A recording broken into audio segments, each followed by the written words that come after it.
Welcome to the Banker Lamp. Please enjoy the video.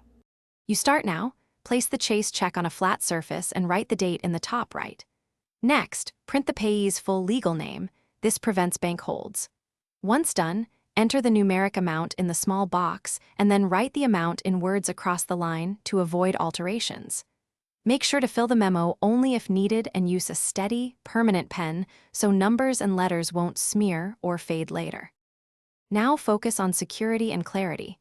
Write the numeric amount starting at the left edge of the box so no one can add digits. Place a line after the numbers if space remains.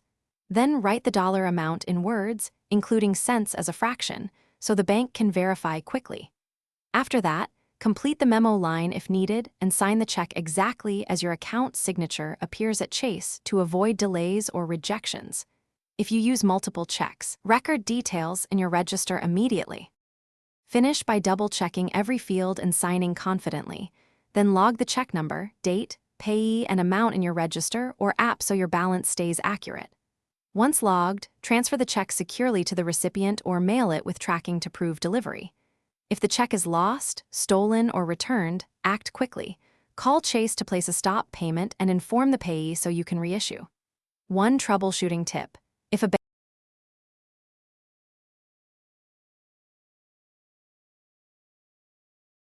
Thanks for watching. If this was helpful, leave a like and consider subscribing. See you next time.